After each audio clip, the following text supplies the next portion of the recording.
Assalamualaikum warahmatullahi wabarakatuh. Bismillahirrahmanirrahim. Innal hamdalillah nahmaduhu wa nasta'inuhu wa nastaghfiruh wa na'udzu billahi min syururi anfusina wa min sayyiati a'malina. May yahdihillahu fala mudhillalah wa may yudlil falan tajida lahu waliyyan mursyida. Asyhadu an la ilaha illallah wahdahu la syarikalah wa asyhadu anna Muhammadan abduhu wa rasuluhu la nabiyya ba'dah. Allahumma shalli ala Muhammad wa ala ali Muhammad kama shallaita ala Ibrahim wa ala ali Ibrahim wa barik ala Muhammad wa ala ali Muhammad kama barakta ala Ibrahim wa ala ali Ibrahim fil alamin innaka Hamidum Majid. Amma ba'du. Ma'asyiral muslimin rahimani wa rahimakumullah, usikum wa nafsi bi taqwallahi faqad faza man ittaqa.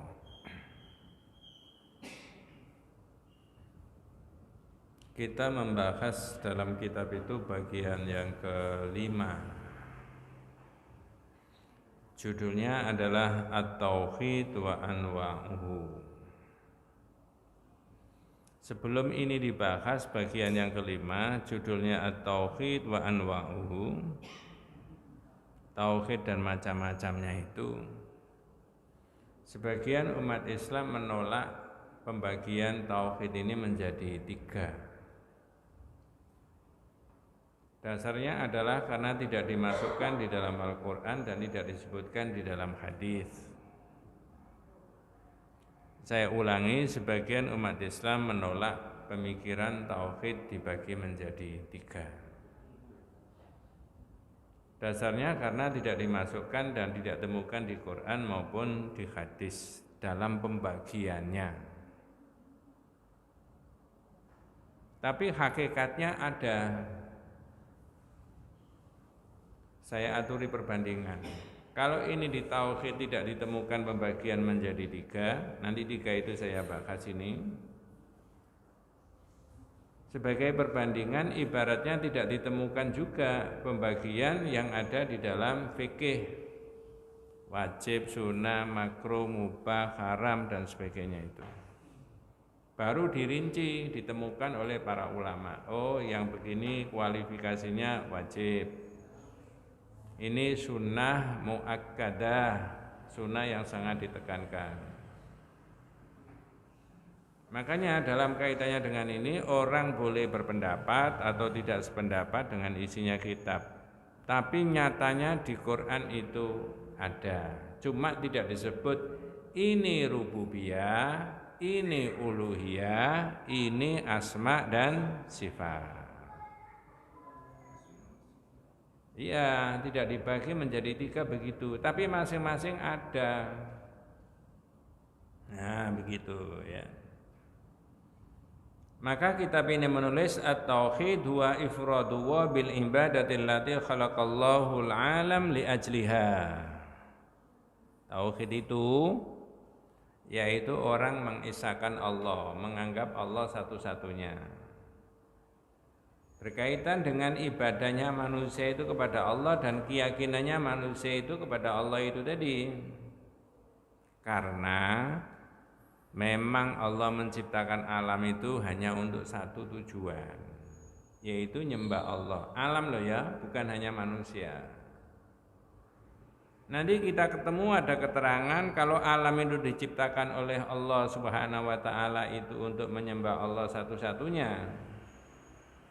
Ya. Terus bagaimana tentang manusia? Kalau khusus untuk manusia itu caranya menyembah Allah, caranya orang itu mengerti bagaimana caranya beribadah kepada Allah, Allah mengutus nabi. Lalu nabi itu dibekali dengan kitab. Lalu nabi itu menjelaskan isinya kitab itu kepada para sahabatnya dan pengikutnya. Tapi kalau alam, benda, barang, benda mati, benda padat, benda cair, itu cukup diatur menurut hukumnya Allah. Ini sudah sering dibahas itu ya. Kalau api disulutkan di kertas, maka kertas ini terbakar. Ini hukumnya Allah. Air di mana-mana itu menggenangi tempat-tempat yang rendah. Itu sudah hukumnya Allah itu. yang tidak bisa dirubah oleh manusia. Maka kitab ini menulis tauhid wa ifradu wa bil ibadati allati khalaqallahu al-alam li ibadati, ya, li ajliha au li ibadati wahdahu. Allah menciptakan alam itu untuk itu. Sudah sering kali dibahas wa ma khalaqtul jinna wal insa illa liya'budun. Jadi manusia itu diciptakan oleh Allah itu bukan untuk guyonan, ya. Bukan untuk main-main, bukan untuk menikmati makan seenak-enaknya, minum seenak-enaknya, pergi semaunya, ndak. Berkuasa sakarepe dhewe, bukan itu. Untuk ibadah. Boleh mencari kekuasaan asal kekuasaan itu dipakai untuk ibadah. Kenapa Pak kok ngoyo sampean itu mau jadi bupati wali kota? Toh enak-enak jadi camat. Lain Mas. Kalau dari camat, areal saya itu cuma 1 kecamatan toh, tidak luas areal dakwah saya.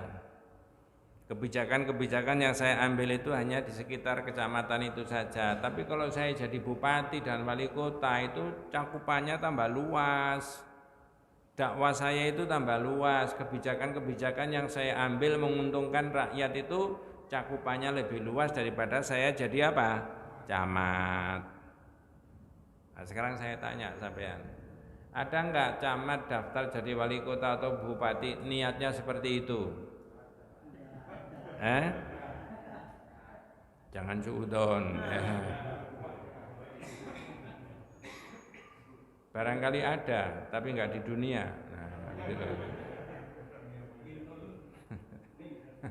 Mudah-mudahan ada, berarti menggunakan jabatannya untuk itu tadi. Karena dia ngerti bahwa Allah itu menciptakan manusia itu bukan untuk main-main, tapi untuk ibadah. Tidak ada yang tidak kaitannya dengan ibadah. Wa anwa'u tauhid al-atiyah ma'khudatun minal Qur'anil Karim. Dan macam-macamnya tauhid itu seperti yang diterangkan ini berdasarkan Al-Qur'an. Makanya tadi saya aturi panjenengan tadi, orang boleh sependapat, boleh tidak, tapi jelas ada yang tidak sependapat.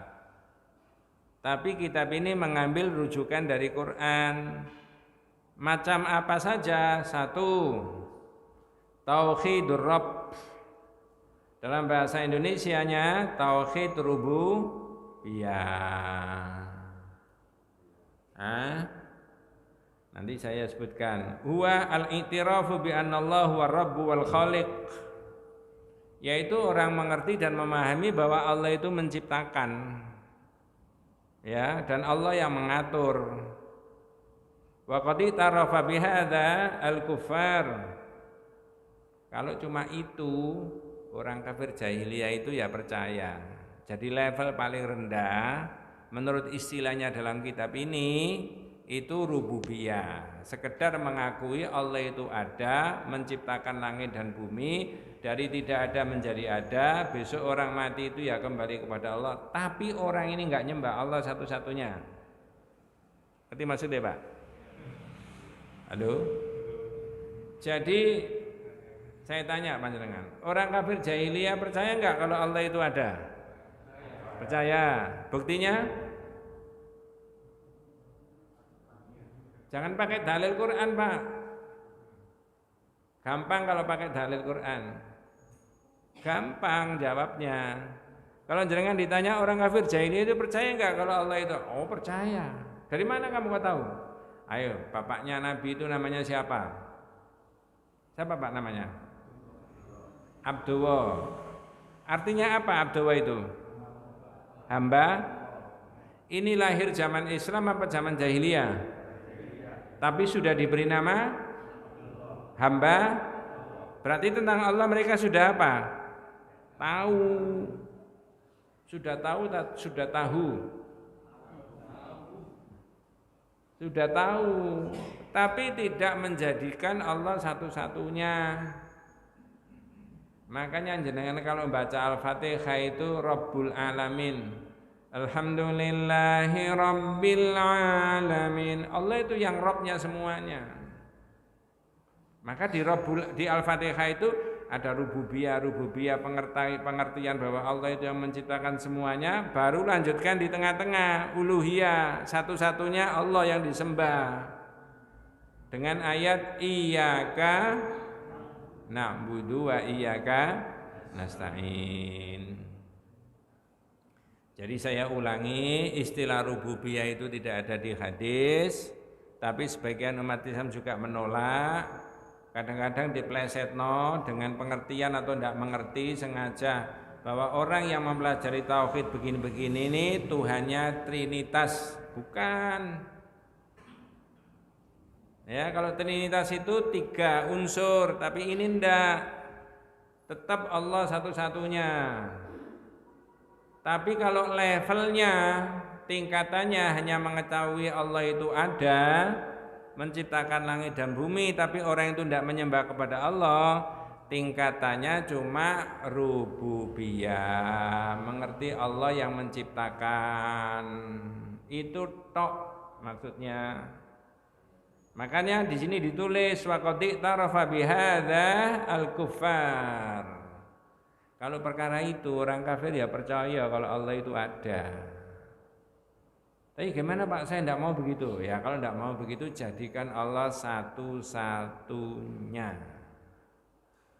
Ya, walam yadkhulhum dzalika fil Islam. Tapi orang kafir itu waktu itu tidak disebut sebagai orang apa?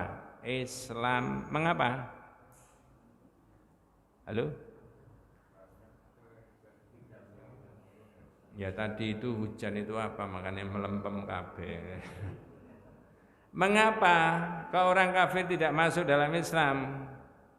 Karena kehadiran Nabi itu membawa la ilaha illallah. Tidak boleh menyembah siapa saja, apa saja kecuali siapa? Nah orang kafir hanya sekedar tahu Allah itu ada, tapi dia tidak menyembah Allah, malah menyembah yang lain-lain. Maka levelnya cuma sekedar pengakuan Allah itu apa? Ada. Suruh menyembah? Tidak. Disebut sebagai orang Islam? Bukan. Tapi apa? Kafir. Iya toh? Kafir apa non muslim? Ya enggak boleh emosi sampean Pak. Iya Pak. Maka orang yang sudah la ilaha illallah, jadikan Allah satu-satunya. Nah baru level berikutnya. Maka di dalam kitab itu wala in sa'altahum man khalaqahum la yaqulunallah. Kalau kamu tanya mereka orang kafir, siapa yang menciptakan semuanya ini? Mereka menjawab siapa?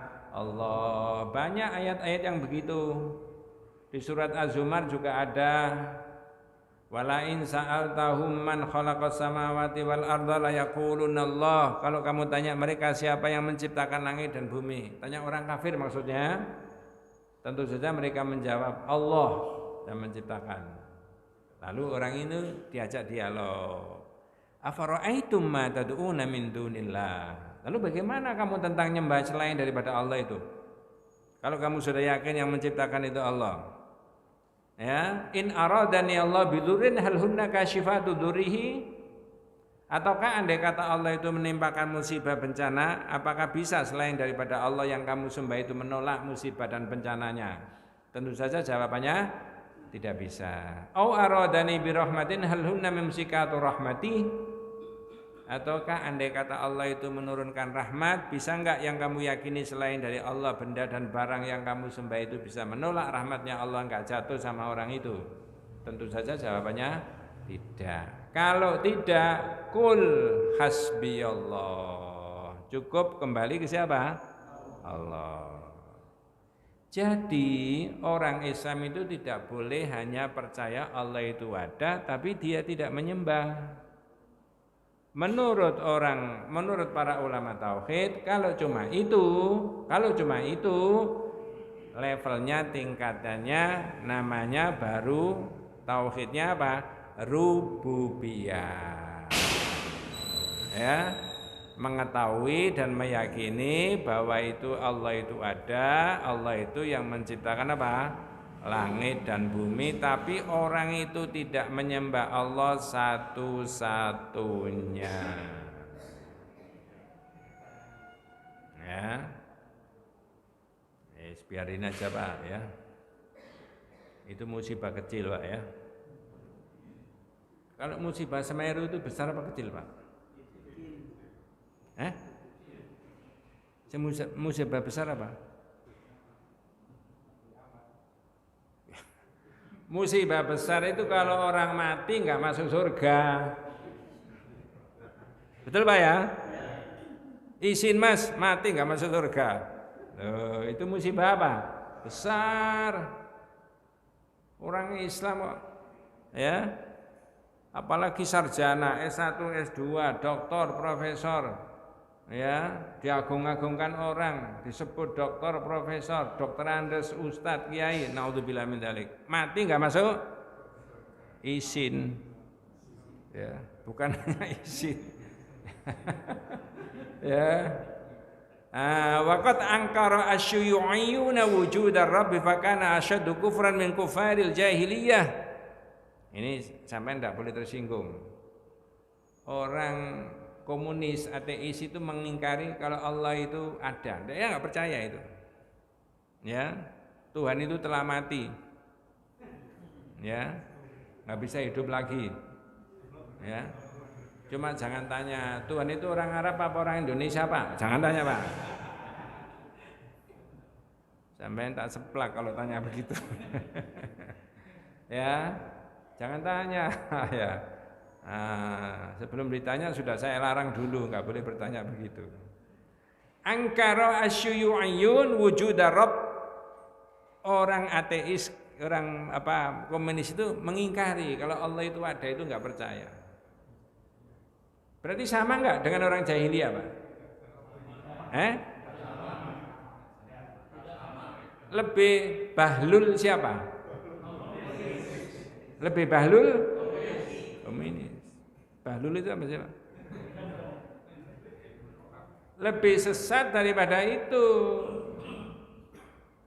Makanya saya dan panjenengan itu dibimbing oleh Al-Quran dan Hadis, dibacakan oleh Pak Ustadz, Pak Kiai, berdasarkan Quran dan Hadis. Jangan hanya percaya dan beriman kalau Allah itu ada. Kalau cuma itu levelnya itu bawah, Mas Yan. Tingkatkan. Apa? Mas, Allah itu ada. Tapi makanya saya menyembah Allah satu-satunya. Nah, baru namanya apa? Uluhiyah. Orang nggak percaya nggak masalah. Yang penting harus itu ditingkatkan. Saya nggak percaya rububiyah, uluhiyah. Nggak percaya nggak apa-apa Mas. Tapi itu ada kok di Quran. Levelnya orang hanya percaya saja Allah itu pencipta. Tapi yang uluhiyah itu adalah menyembah Allah. Wa tauhidu wa bi anwa'in ibadatil masyru'ati. Yaitu yang namanya uluhiyah itu adalah orang menyembah kepada Allah satu-satunya dengan berbagai macam ibadah yang disyariatkan. Orang itu Pak ya, caranya beribadah kepada Allah itu ada 4 kategori. Saya sudah sering mengatakan itu ya. Mudah-mudahan ini tidak menyinggung siapa-siapa ya. Pertama, orang yang faman aba ayya'budallaha fahuwa mustakbirun. Jangan titeni Pak. Orang yang tidak beribadah kepada Allah, tidak minta kepada Allah, tidak berdoa kepada Allah, menurut otaknya sendiri dia mampu, namanya mustakbirun, sombong. 2, waman abadahu wa abada ma'aha ghairahu fahuwa musyrik. Orang yang beribadah kepada Allah, menyembah kepada Allah iya, kepada selain Allah juga iya, namanya musyrik. 3, waman abadahu wahdahu bi ghairi ma syara'a fahuwa mubtadi'un. Orang yang beribadah kepada Allah, menyembah kepada Allah tapi tidak menurut yang disyariatkan, namanya orang itu berbuat apa? Bid'ah. Jangan pilih yang mana Pak? 1, 2 apa 3? Loh. Nomor 3 ini lumayan Pak. Ya. 4 ini yang jenengan pilih kira-kira. Waman abadahu wahdahu bima syara'a fahuwal mu'min muwahhid. siapa yang beribadah kepada Allah satu-satunya menurut yang disyariatkan caranya beribadah, maka orang itu disebut orang mukmin yang muwahhid, mengesahkan siapa? Allah. Maka level yang kedua tadi yaitu tauhidu wa bi anwa'il ibadatil masyru'ati. Orang beribadah kepada Allah dengan berbagai macam ibadah yang disyariatkan. Kaddu'ai, seperti orang itu berdoa kepada Allah. Wal isti'anati, orang itu minta pertolongan kepada Allah. Wat tawaf, orang itu tawaf berkeliling di Ka'bah. Wat dabhi, menyembelih binatang. Wan nadri, dan nadar. Wa ghairiha, dan macam-macamnya. Banyak sekali macamnya ibadah itu. Wa hadzal naw' huwa alladhi jahadahu al-kuffar. Nah, ini yang penting, Pak. Keyakinan dan perbuatan, saya ulangi, keyakinan dan perbuatan tentang Allah satu-satunya, lalu orang menyembah Allah satu-satunya, inilah yang ditentang oleh orang kafir jahiliyah.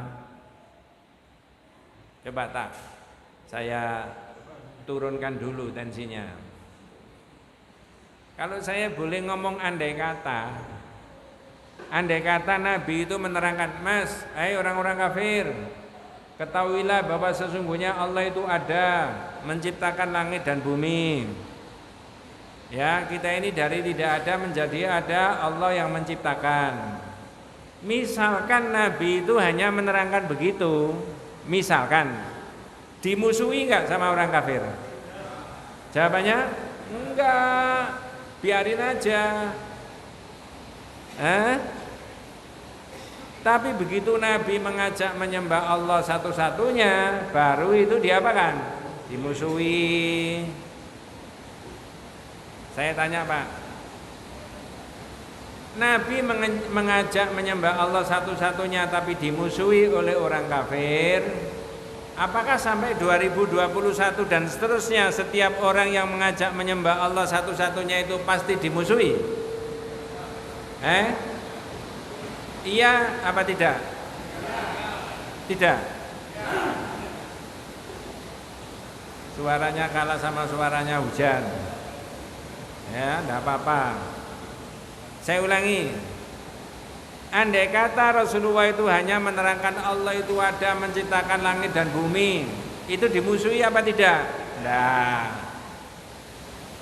tapi begitu Nabi menerangkan sembahlah Allah satu-satunya, bukan benda, bukan barang, bukan orang, bukan binatang, bukan kuburan, misalkan begitu ya, dimusuhi apa tidak? Dimusuhi. Itu dimusuhi berhenti sampai di Nabi saja apa sampai 2021? Sampai hari kiamat. Berarti kalau sampean mengajak menyembah orang itu menyembah Allah satu-satunya, berarti sampean dimusuhi kan? Jawabannya sekarang sudah dimusuhi? Kok sudah terus jawabannya? Ya, wa hadzal naw huwa alladzi jahadahu al-kuffar. Ditutup aja, Pak, suaranya biar enggak masuk. Suara hujan maksudnya.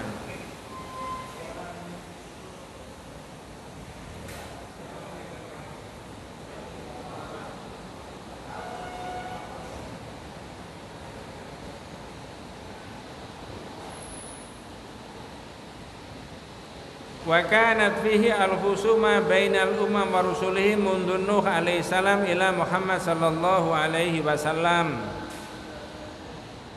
Ya. Perlawanan dan pertentangan antara orang yang mengajak menyembah Allah satu-satunya dengan orang yang mempertahankan kesyirikan, ini selalu terjadi tabrakan, benturan mulai zaman Nabi Nuh sampai zaman Nabi siapa? Muhammad. Selalu ada pertentangan. Dan tauhid uluhiyah inilah yang dimusuhi banyak orang itu. Ya, makanya tadi saya tanya ketika Nabi itu hanya menerangkan Allah itu ada, nggak ada musuhnya. Tapi begitu Nabi mengajak menyembah Allah satu-satunya, baru banyak diapakan? Dimusuhi. Itu loh. Waqad khassal Qur'anul Karim fi aktsari suwarihi alaihi wa ala du'aihi wahdahu. Wa fi suratil Fatihah. Al-Qur'an di banyak surat, di banyak ayat menerangkan supaya orang itu mengajak menyembah Allah satu-satunya. Yang paling populer wa fi suratil Fatihah, yaitu di dalam surat apa? Al-Fatihah. Coba jenengan urut surat Al-Fatihah mulai dari awal.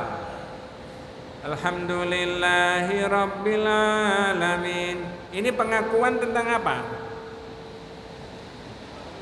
Pengakuan bahwa Allah itu yang memiliki seluruh apa? Alam. Yang kedua, Ar-Rahmanir Rahim. Ini sifatnya Allah. Ar-Rahman sama apa? Ar-Rahim. Maliki Yaumiddin. Masih yang ini. Baru yang keempat. Apa yang keempat, Pak? Iyyaka na'budu wa iyyaka nasta'in. Ini uluhiyah. Ya Allah, saya enggak nyembah ini, enggak minta pertolongan ini, kecuali hanya kepada Allah. Itu namanya uluhiyah. Wa maknaha, maknanya iyyaka na'budu wa iyyaka nasta'in itu tadi, nakhussuka bil ibadati ya Rabb. Kami hanya mengkhususkan, hanya menyembah dan minta pertolongan hanya kepadamu. Fanad'uka wahdaka, memohon hanya kepadamu satu-satunya. Wala nasta'inu bi ghairika, dan tidak minta pertolongan pada selain dari Engkau. Wa tauhidul ilah yashmil ifradu wa fi du'aihi. Dan tauhid uluhiyah itu menyangkut di dalamnya orang berdoa kepadanya. Berikutnya ini, Pak. Wal hukmu bi Qur'anihi, mengambil hukum dari apa? Al-Qur'an. Saya ulangi. Tauhid uluhiyah, beribadah kepada Allah satu-satunya, itu termasuk di dalamnya mengambil hukum dari Quran dan apa? Hadis. Nyuwun tolong panjenengan buka di bab yang 13. Ya. Judulnya bab 13, Inil hukmu illa lillah. Hukum itu miliknya Allah. Ya. Saya ulangi lagi. Tauhid uluhiyah tadi mengisahkan Allah satu-satunya, termasuk orang mengambil hukum. Kemudian saya suruh membuka bab yang ke-13. Judulnya Inil hukmu illa lillah. Hukum itu miliknya Allah. Di dalam kitab itu ada 5 variasinya hukum. Ya. Nanti kita bahas itu. Pertama, al-hukmu fil aqidah. Hukum dalam masalah akidah, keyakinan. Ya. Orang tidak boleh syirik kepada Allah terhadap benda, terhadap barang. Itu namanya hukumnya Allah. Tapi bukan dalam masalah ibadah, tapi masalah apa? Akidah, keyakinan. Coba saya tanya. Apakah di negara Kesatuan Republik Indonesia ini hukum Allah boleh diterapkan? Boleh apa tidak? 1 apa 2? Sampean jangan bingung, Pak. Ya. Sampean terpengaruh hujan itu apa, makanya bingung. Saya ulangi. Apakah di negara Kesatuan Republik Indonesia itu hukum Islam boleh diterapkan? Satu apa dua? Boleh apa tidak? A apa B? Saya tak minum dulu. Jawabannya apa? Boleh. Jangan bilang tidak boleh. Nah itu tadi. Orang mengajarkan tauhid di mana-mana di negara Kesatuan Republik Indonesia. Boleh apa tidak? Boleh. Padahal tauhid itu hukumnya Allah toh. Syariatnya Allah dalam bidang apa? Akidah. Enggak dilarang. Makanya jenengan harus pede belajar tauhid itu. Boleh tak Pak? Boleh. Orang itu loh melafalkan la ilaha illallah ya boleh, menulis la ilaha illallah ya boleh, mempelajari maknanya la ilaha illallah ya boleh. Ya. Berarti hukum Allah dalam bidang akidah itu boleh diterapkan. Ya. Dua, hukumnya Allah dalam kitab itu bab yang ke-13 bagian 13. Judulnya Al-Hukmu fil Ibadah. Hukum dalam masalah apa? Ibadah. Boleh enggak diterapkan di negara Kesatuan Republik Indonesia? Boleh. Orang sholat boleh apa enggak? Boleh. Puasa boleh, sholat boleh, zakat boleh, infak boleh, haji malah dibantu sama pemerintah, ya kan? Suruh daftar ke pemerintah, setor duit semuanya. Setornya sekarang, berangkatnya kapan? 20 tahun yang akan datang. Berarti duitnya simpen. Daripada sampean simpen habis, ya kan? Iya boleh. Hukum Allah di dalam bidang ibadah. Yang ketiga, hukum Allah dalam muamalat, pergaulan. Saya enggak nerangkan panjang lebar. Sehingga kalau DPRD membuat perda sama bupati wali kota, DPR pusat sama pemerintah membuat undang-undang, asal tidak melawan hukumnya Allah, orang Islam harus nerima. Tapi kalau melawan hukumnya Allah,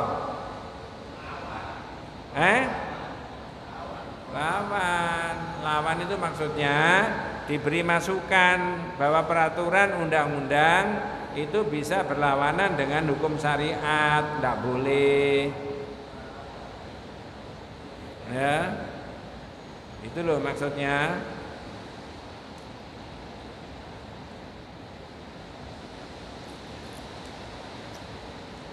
Jadi saya ulangi, hukum dalam bidang muamalat ini yang perlu diperjuangkan. Kemudian yang keempat di situ diteruskan hukum dalam bidang hudud, pidana dan perdata Islam. Yang terakhir hukum dalam bidang syariat. Wes, kita balik lagi ya. Jadi yang kedua tadi uluhiyah. Orang diajak bukan hanya mengetahui dan memahami kalau Allah itu ada atau mengimani Allah itu ada, tapi kemudian menjadikan Allah satu-satunya. Termasuk tadi saya katakan mengambil hukum dari Quran dan apa? Hadis. Itu ya. Yang ketiga. Yang pertama tadi apa, Pak? Tauhid apa? Rububiyah. Yang kedua tadi apa? Uluhiyah. Yang ketiga asma dan sifat. Huwa al-imanu bi kulli ma warada fil Qur'anil Karim wal hadits sahih. Yaitu orang beriman terhadap sesuatu yang diterangkan oleh Al-Qur'an dan hadis min sifatillah, dari sifat-sifat Allah, allati wasofaha biha nafsahu, yang Allah itu mensifati dirinya Ar-Rahman, Al-Aziz, Al-Jabbar, Al-Qadir, As-Salam. Bahkan Allah menyebut tentang dirinya ada sebutan-sebutan yang sepertinya menyebut untuk manusia. Saya ulangi, bahkan di dalam Al-Quran ada sebutan-sebutan yang Allah itu menyebut tentang zatnya, tentang dirinya. Sebutan itu seperti miliknya manusia. Contohnya apa? Contohnya? Saya ulangi. Bahkan ini pengulangan yang terakhir. Bahkan di dalam Al-Quran Allah menyebut, ya, mensifati tentang zatnya, tentang dirinya seperti ya, mirip tapi beda, ya. Ya mungkin bahasanya tidak begitu ya. Ya, kok sepertinya miliknya manusia tapi hakikatnya beda. Jenengan sebutkan apa di antaranya? Satu, ini apa? Allah punya kursi enggak? Halo? Sama enggak kursinya manusia? Enggak. Allah punya wajah? Sama enggak dengan wajahnya manusia? Enggak. Allah punya tangan? Sama enggak dengan tangannya manusia? Terus gimana? Tidak diketahui. Ya. Coba jenengan buka dalam kitab itu, mudah-mudahan saya tidak salah. Bagian yang ke-9. Bagian yang ke-9.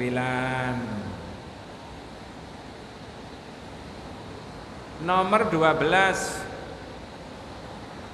Bagian yang ke-9 nomor 12. Saya mengikuti kayak begini, Pak. Ada nama, ada sifat, ada sebutan-sebutan yang Allah menyebut tentang zatnya, tentang dirinya. Kok sepertinya menyebut untuk manusia sebutan itu, tapi keterangannya berbeda. Maka saya suruh membuka bagian yang ke-9. Nomor berapa tadi? 12. Nyuwun tolong dibaca terjemahnya. Imam Malik ditanya tentang cara istiwa. Begini Pak, Imam Malik ditanya, karena di dalam Al-Quran ada keterangan Allah itu bersemayam di mana? Di arsy. Allah itu di mana? Di arsy. Terus bersemayam di arsy. Imam Malik ditanya begitu. Imam Malik, apa betul Allah itu bersemayam di arsy? Ini jawabannya Imam Malik. Apa jawabannya Imam Malik? Monggo. Bersemayamnya Allah di atas arsy-Nya. Ia lalu menjawab, istiwa itu telah dipahami. Sudah Pak. Istiwa itu, bersemayam itu telah difahami, telah dimengerti. Mengertinya bagaimana? Kalau manusia itu duduk begini disebut istawa. Sampean duduk itu ya begitu. Allah itu di sana, di arsy, istawa. Terus supaya nggak salah, lanjutkan yang kedua, monggo. Sedang cara visualisasinya tidak diketahui. Itu yang penting. Apa tadi Pak? Sedangkan caranya, visualisasinya, bagaimana wujudnya, jawabannya apa? Tidak diketahui. Ayo siapa yang tahu? Tidak ada. Nabi tahu? Tidak. Sahabat juga tidak tahu. Itu namanya al-kaif majhul, tidak diketahui. Kalau ada orang tanya, Allah itu punya kursi, betul. Terus gimana? Jenenge kursi Mas, sudah bisa dipahami. Kalau miliknya manusia begini. Lah terus gimana kalau kursinya Allah? Tidak diketahui. Ya. Allah itu punya tangan. Kalau di Quran ya dijelaskan iya. Nah kalau tangannya sampean ya begitu. kena ngambil apa-apa. Ya, lalu gimana tangannya Allah? Tidak diketahui, Mas, majhul. Ya, lanjut Pak, monggo yang ketiga. Beriman kepadanya adalah wajib. Beriman Allah punya kursi, hukumnya apa? Wajib. Allah punya tangan, hukumnya apa? Wajib. Allah punya wajah, hukumnya mengapa kok wajib? Ada di dalam apa? Quran. Apakah setiap berita yang ada di Quran, satu ayat, setengah ayat, satu surat, setengah surat, satu juz, itu wajib diimani? Jawabannya apa? Iya. Makanya Imam Malik jawabnya begitu. Iman bahwa Allah itu punya kursi wajib. Kok wajib? Ada di Quran. Wong ayatnya sudah sampean baca tiap hari. Allahu la ilaha illa huwal hayyul qayyum. Terus la ta'khudhuhu. Terus lahu ma fis samawati wa ma fil ard. Terus man dzal ladzi yashfa'u indahu illa bi idznih. Terus ya'lamu ma baina aydihim wa ma khalfahum. Lanjut. Bi syai'in min ilmihi illa bima syaa. Terus itu kalau dibaca bareng-bareng orang sak masjid kok koyok tahlilan gitu Pak ya. Ada, tapi gimana? Ndak tahu. Beriman wajib. Kenapa wajib? Ada di Quran. Terakhir, monggo. Mempertanyakannya adalah bid'ah. Mempertanyakannya apa? Mengapa kok bid'ah? Zaman Nabi ayat itu sudah ada. Ayat yang menerangkan Allah punya kursi, Allah punya tangan, Allah punya wajah. Ayat itu sudah ada. Tapi tidak ada sahabat yang tanya. Nah kalau kamu tanya sekarang, pertanyaanmu itu baru. Barang baru itu bahasa Arabnya apa? Ya tapi jangan banter-banter Pak. Nah itu loh. Ini tauhid, orang boleh mempercayai boleh tidak. Tapi mohon izin saya menerangkan sesuatu yang saya yakini benar. Nah kalau tidak benar diterangkan gimana? Gitu loh. Jadi jangan sampai orang Islam itu hanya pengakuan Allah itu ada. Sebatas itu. Lanjutkan apa? Beribadah kepada Allah satu-satunya, bukan ke selain dari Allah. Kalau yang bawah tadi namanya rububiyah. Kalau ditingkatkan namanya uluhiyah. Oh, kalau begitu Allah juga punya nama, punya sifat. Jawabannya apa? Ya. Loh berarti 3 Tuhan itu? Ya enggak. Semua itu ada di zat Allah itu tadi. Nah kalau Trinitas itu kan beda-beda. Ini enggak beda-beda. Hakikatnya ya Allah itu. Ya. Itu loh. Baik sebagai pencipta, baik satu-satunya yang diilah, yang dipercayai untuk diibadahi, baik satu-satunya yang nama dan sifatnya adalah tunggal, tidak bisa disamakan dengan miliknya manusia. Saya rasa ini aja dulu, nanti kita lanjutkan ya. Ngajinya tadi 40 menit, tapi sepertinya 80 menit. Ya. Mengapa? Ya. Melawan apa? Bukan melawan, biarin aja ada hujan. Itu rahmatnya siapa? Allah. Ya, kebocoran Pak Ustadz, enggak masalah, enggak boleh ngerusuloh. Ya. Iya, kalau orang itu kebocoran, kebanjiran terus ngerusuloh, itu sama dengan memaki-maki Allah. Air itu nggak bisa ngomong. Kalau air itu bisa ngomong, air bilang gini, Bu, Pak, jangan marahi saya. Sebelum sampean ada, sifat saya itu mengendangi tempat yang rendah. Begitu ada lubang, sedikit pun saya akan masuk. Salahnya sampean sendiri, mengapa pakai ada lubang? Kan begitu kan? Ya. Makanya sekarang ngepel kan begitu. Wallahu a'lam. Mudah-mudahan kita semuanya senantiasa diberikan rahmat barokah hidayah Allah Subhanahu wa taala dan Allah wa iyyakum ajmain.